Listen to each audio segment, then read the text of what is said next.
For years, Pokemon fans have been requesting a wide variety of features that they wish to see in future games. So today, I thought it'd be interesting to go over some of the cool ones I think would benefit the Pokemon series. Like always, if you have any suggestions of your own, feel free to drop them in the comments section. Today, I'm not alone though. I'm joined by TKD Panda. Why don't you introduce yourself? Thanks for having me, Rogue. Before I get started, I just wanted to say... Okay, that's enough. On to the list! A harder difficulty option. Many people claim that Pokemon is just way too easy, and they're right. You don't really need to put that much thought into battles, and it takes away from the game. There's no risk. I want to be able to think that if I make the wrong move, I might actually lose. I know some of you will say, well, it's a kid's game. And while I disagree, if it is in fact a kid's game, why are you here? Clearly somebody hasn't heard of lunatic mode on Fire Emblem. Pokemon battles shouldn't be a press A to win simulator. Turn-based RPGs can be extremely fun when you actually have to come up with a strategy. That's why I like SMT. And I don't know if this is part of the script. It just says insert JRPG here. I actually forgot. I don't know.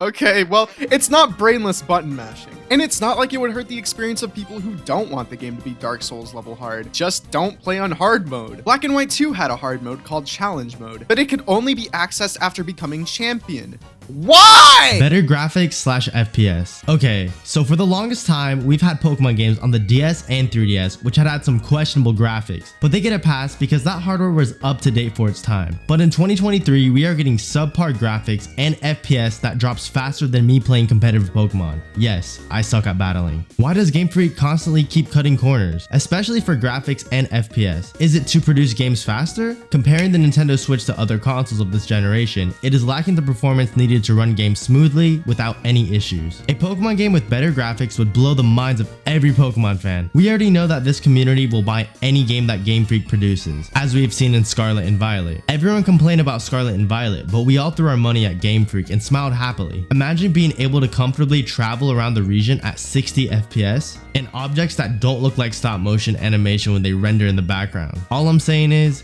Game Freak needs to get their head out of the gutter. A second region. In Pokemon Gold and Silver, once you beat the game, you were able to go visit Kanto. And people love that. So time and time again, people ask for a similar thing to happen in a future Pokemon game. And I highly doubt this will ever happen again. For Gold and Silver, it was pretty simple. All they had to do was import sprites over and make sure nothing broke along the way. However, the same can't exactly be done in 3D. Not only do the 3D games not have a consistent art style, they already struggle enough creating the first region. I'd rather just have one fully fleshed out region rather than two mediocre ones. But that doesn't stop people from asking. Adding seasons to the new generation Pokemon games would be the cherry on top to improve the games. As we've seen in Pokemon Black and White, we had a season mechanic, and depending on which season it was, it would affect what would happen in the game. For example, in the spring, snow is not present in any location, and certain areas will start raining more. This had an effect that made Pokemon really feel special. It's a shame that in recent titles, Game Freak just abandoned this concept. Yes, we have areas in the game that snow and rain, but I miss when it could happen throughout the whole game. Another point to mention is that the music changed slightly during the seasons in Black and White. This is just another example of Game Freak showing attention to detail to older title Pokemon games. I would love to have this feature added to the newer generations. More clothing options. X and Y brought character customization into the Pokemon series for the very first time, and for the first attempt,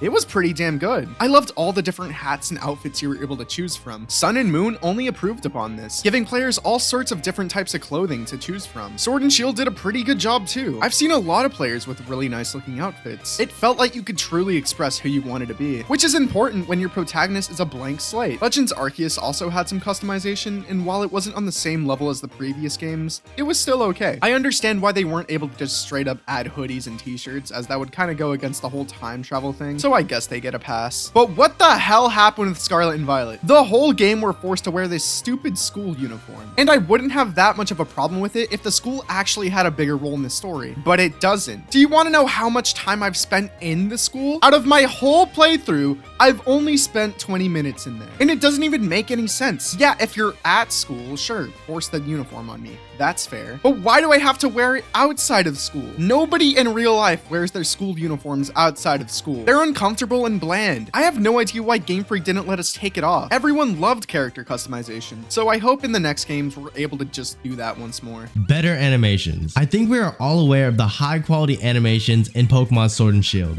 I don't know if you can tell, but that's sarcasm. I'm pretty sure the developers even said in an interview that with the Nintendo Switch hardware, they can be expressive with each individual Pokemon. Then how come they reused the same animations from years ago? Just another example of Game Freak cutting corners. As we saw in Gen 9, there was an improvement in animations and expressions, especially for the characters. I would love to see more of that throughout the whole game and focusing emphasis on Pokemon too and not only trainers. It would bring the game to life and make it more enjoyable to play. Pokemon accessories. Now, hear me out. Being able to dress up your Pokemon would be so adorable. I want my Pikachu to electrocute someone wearing the most dapper hat imaginable. I know Let's Go did something similar, and it doesn't have to be as intricate as that, but something as simple as just attaching a little bow or sticker or something on them would be really nice and would make your Pokemon feel more like your own. Another option they could go with, which I think would be even cooler, would be making a Pokemon's held item actually be visible. Maybe have a toggle for this or something, because this would have catastrophic events on competitive Pokemon, but just imagine a choice scarf on your Litten or something. That'd be so cute. I doubt we'd ever see this in a Pokemon game, but it's still a fun little idea. Setting adjustments. Whether it's speedrunning the game with your starter Pokemon being your strongest Pokemon, or taking your time leveling up and catching each Pokemon, Pokemon should add setting adjustments like turning EXP share on or off whenever you please, and fast forward buttons for faster battling. This would truly expand the way you play Pokemon and make it more fun. Imagine you're on Nugget Bridge and have to fight all those trainers. Wouldn't you want to speed it up? I remember finding it such a pain battling every single trainer. Literally catch me falling asleep midway through battle. Level scaling. This might sound like something really minuscule and simple, but this would drastically improve Pokemon in so many ways. I have absolutely no idea why this isn't already in Pokemon Scarlet and Violet. That should have been the game this feature finally debuted in. Scarlet and Violet introduced a nice open world that you're able to explore and choose where you want to go with absolutely no limitations. Or so you would think. So you would think you can just walk into any gym and fight them in your own order, right? Well, you'd sadly be mistaken. Not adding level scaling just defeats the whole point of having an open world. The reason Breath of the Wild and Tears of the Kingdom work so well as an open world game is because you really can choose what order you decide to fight the bosses in, and you won't feel like you're playing the game wrong. But by making the gym leaders not scale, you kind of funnel players into going on this linear path, despite it being, quote,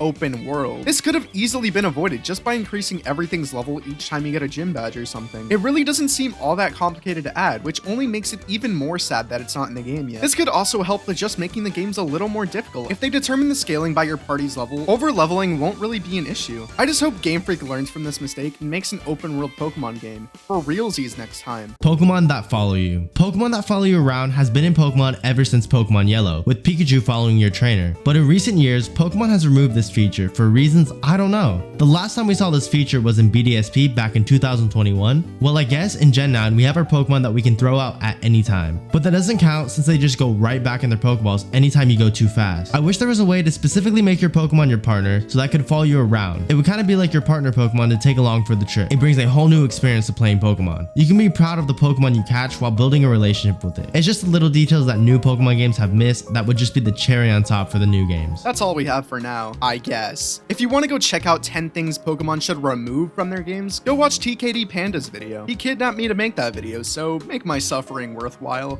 please. Anyways, thank you all so much for watching. Like the video, subscribe, our panda's real. Bye!